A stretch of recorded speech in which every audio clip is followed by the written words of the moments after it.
Hi everybody. Hope you're having a great couple of days off. I'm going to read you some more of Stuart Little.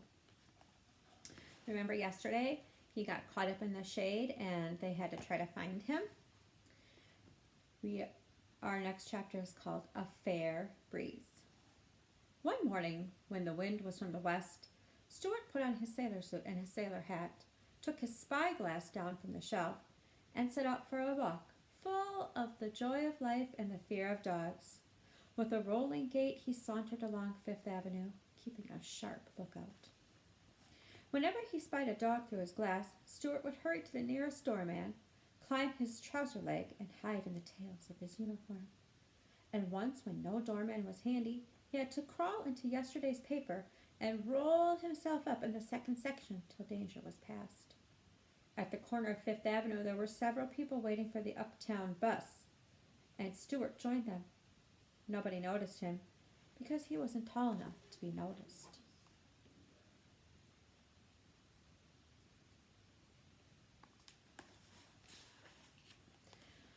I'm not tall enough to be noticed, thought Stuart, yet I'm tall enough to want to go to 72nd Street. When the bus came into view, all the men waved their canes and briefcases at the driver, and Stuart waved his spyglass. Then, knowing that the step of the bus would be too high for him, Stuart seized hold of the cuff of a gentleman's pants and was swung aboard without any trouble or inconvenience whatever. Stuart never paid any fare on buses because he wasn't big enough to carry an ordinary dime. The only time he had ever attempted to carry a dime, he had rolled the coin along like a hula hoop while he raced beside it, but it had gotten away from him on a hill and had been snatched up by an old woman with no teeth. After that experience, Stuart contented himself with tiny coins which his father made for him out of tinfoil. They were handsome little things, although rather hard to see without putting on your spectacles. When the conductor came around to collect the fares, the money they had to pay, Stuart fished in his purse and pulled out a coin no bigger than the eye of a grasshopper. Fish in your pocket to pull out a coin. It's one of my dimes, said Stuart. It is now. Well, I'd have a fine time explaining to that bus company. Why, you're no bigger than a dime yourself. Yes, I am, replied Stuart angrily. I'm more than twice as big as a dime. A dime only comes up to here on me. Stuart pointed to his hip. Furthermore, he added, I didn't come on this bus to be insulted. I beg your pardon, said the conductor. You'll have to forgive me, for I had no idea in the world there was such a small sailor.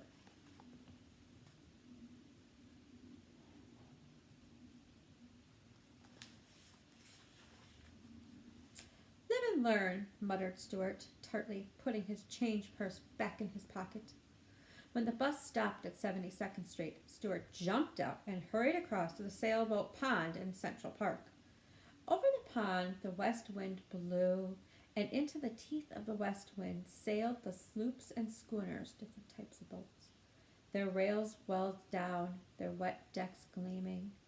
The owners raced around the cement shores, hoping to arrive at the other side in time to keep the boats from bumping. Some of the toy boats were not as small as you might think, for when you got close to them, you found that their main mast was taller than a man's head, and they were beautifully made, with everything shipshape and ready for sea. To Stuart, they seemed enormous, and he hoped they would be able to get aboard. He hoped he would be able to get aboard one of them and sail away to the far corners of the pond.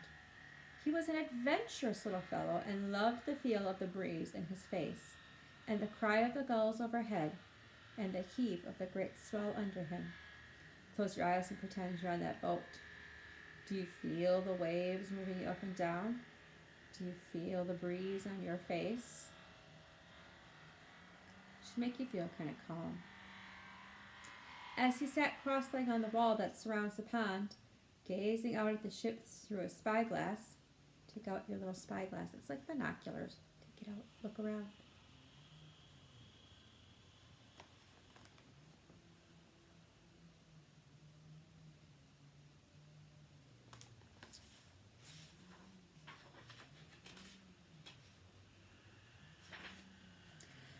Stuart noticed one boat that seemed to him finer and prouder than any other. Her name was Wasp. She had a big black schooner flying the American flag. She had a clipper bow, and on her foredeck was mounted a 3-inch cannon.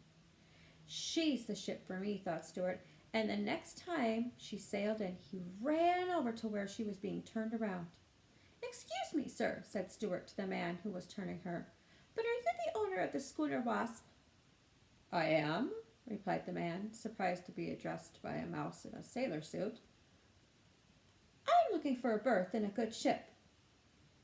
Berth would mean he wants to stay there, continued Stuart, and I thought perhaps you might sign me on.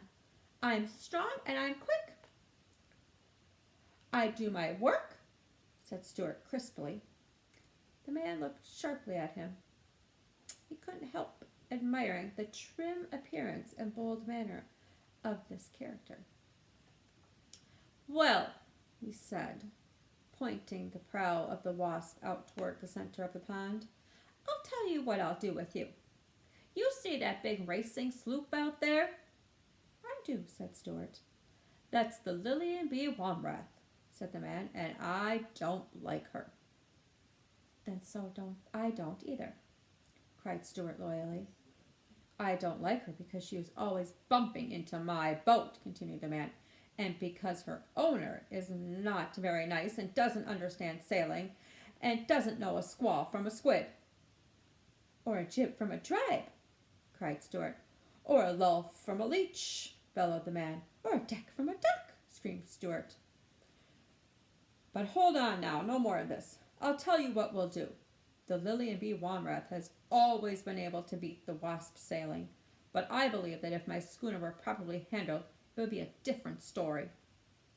Nobody knows how I suffer standing here on shore, helpless, watching the Wasp blunder along when all she needs is a steady hand on her helm. So, my young friend, I'll let you sail the Wasp across the pond and back, and if you can beat that sloop, I'll give you a regular job.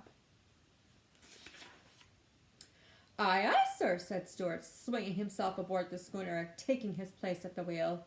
Ready about? One moment, said the man. Do you mind telling me on how you propose to beat the other boat? I intend to crack on more sail, said Stuart. Not in my boat, thank you, replied the man. I don't want you capsizing in a squall. Well then, said Stuart, I'll catch the sloop broad on and rake her with my fire from my forward sloop. By all means, said the man. I want this to be a boat race. Well then, said Stuart cheerfully, I'll sail the Wasp straight and true, and let the Lillian B. Womrath go yawing all over the pond. Bravo, cried the man, and good luck with you. And so saying that, he let go of the Wasp's prow. A puff of air bellied out at the schooner's headsail, and she paid off and filled away on the port track, heeling gracefully over to the breeze while Stuart twirled her wheel and braced himself against the deck cleat. By the by, yelled the man, you haven't told me your name. Name is Stuart Little, cried Stuart at the top of his lungs, and I'm the second of Frederick C. Little. I'm the second son of Frederick C. Little of this city. Bon voyage, Stuart, hollered his friend. Take care of yourself and bring the Wasp home safely. That I will, shouted Stuart. He was so proud and happy that he let go of the wheel for a second and did a little dance, never noticing how narrowly he escaped hitting a steamboat that was drifting in his path, with her engines disabled and her decks awash. Here's a picture of that.